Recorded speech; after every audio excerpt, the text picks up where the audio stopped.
MH370 was still flying for hours after the world believed it had already vanished, and nobody inside the cabin was able to tell anyone what was happening. By the time investigators understood the aircraft had turned away from its route and disappeared into the Indian Ocean, 239 people had already spent an entire night trapped inside a plane that no longer officially existed. Late night, Kuala Lumpur International Airport. Captain Zahari Ahmad Shah and First Officer Farik Abdul Hamid prepare MH370 for departure, while airport surveillance captures 239 passengers boarding the Boeing 777 under normal security procedures. Hours later, investigators reviewing the footage notice nothing unusual at the gate, making the aircraft's complete disappearance from global tracking systems even harder to explain. Over the South China Sea, moments after the final radio transmission, MH370's transponder stops transmitting with unusual precision, cutting the aircraft off from civilian radar without any distress call or emergency code. Military radar stations still continue tracking an unidentified aircraft, turning sharply back across Malaysia, but that information is not immediately disclosed publicly, as families are initially told the plane simply lost contact. Past midnight, Malaysian airspace radar data later reveals MH370 crossed directly through heavily monitored air corridors at cruising altitude for nearly an hour after disappearing from civilian systems, raising questions about why interceptor aircraft were never deployed. Inside the cabin, passengers remain unaware the aircraft has completely deviated from its route, while the plane continues moving through controlled navigational turns instead of erratic flight behavior. Near Penang Island, investigators later confirmed the aircraft flew close to Penang, the captain's hometown, before continuing northwest toward the Andaman Sea using manually programmed waypoints.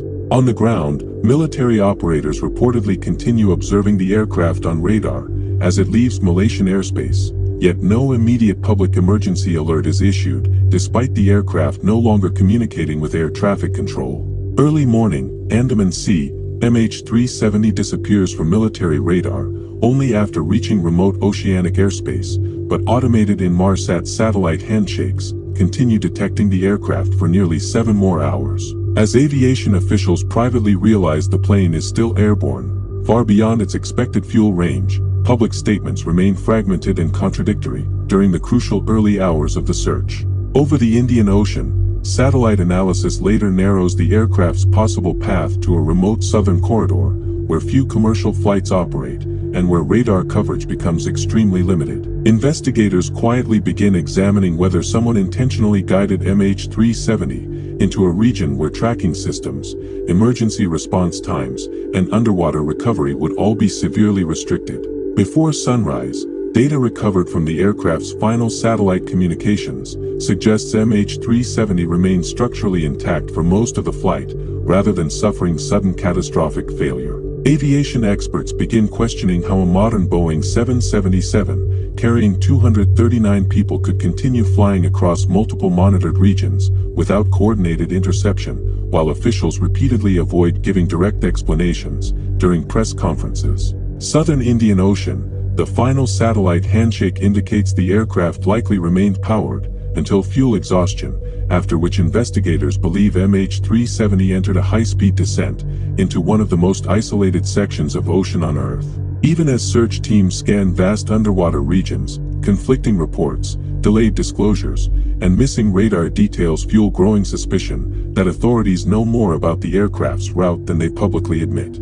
2015, Réunion Island. A wing flapper officially confirmed as part of MH370, washes ashore thousands of kilometers from the original search area, proving the aircraft ended far from where families were first told investigators were focusing. Additional debris recovered along African coastlines strengthens claims that early military and satellite data may have indicated the southern route much sooner than publicly acknowledged.